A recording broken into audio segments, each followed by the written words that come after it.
全国の皆さんこんにちは。 IS 大阪店のディーンセと申します。今回紹介する車は令和斜め式の IS バンスーパー GL ディーゼルターボビッグの車です。まずはフロント周りからご紹介させていただきます。この色は大人気のアスカラパケッジとなっておりまして、こちらのエンブレムのグリルはマットブラック塗装されております。こちらは TSS トータルセーフティセンスとインテリジェントクリアランスソーナーとパノラミックビューモニターも搭載されております。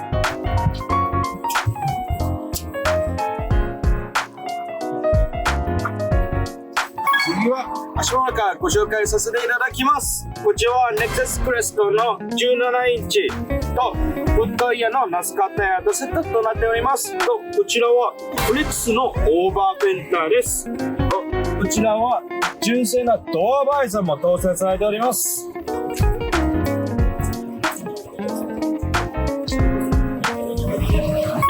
リアン周りからご紹介させていただきます。こちらはデジタルインナーミラーカメラです。フレックスオリジナルクラシックテールランプです。こちらのエンブレムももちろんマットブラックも塗装されております。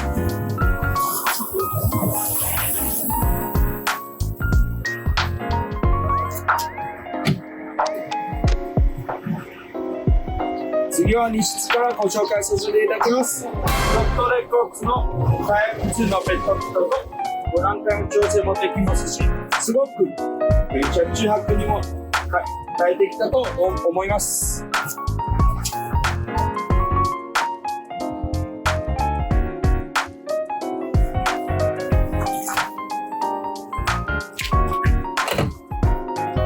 イージークローザーも搭載されております。次は2列目からご紹介させていただきます。手動スライドドアとトマト付きです。2列目からのシートカバーもノットレコーツのシートカバーとなっております。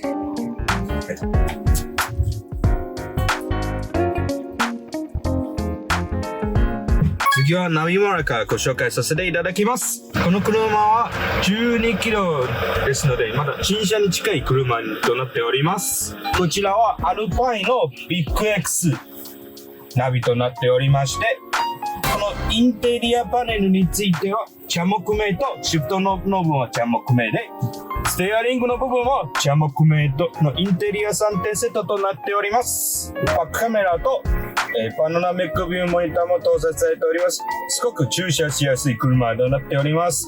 後ろについてデジタルなミラーも搭載されておりますので、すごく見やすい車となっております。いかがでしたでしょうか。令和斜め式新車に近い車となっております。もし気になりましたら IS 大阪店9店までお問い合わせください。ご清聴ありがとうございました。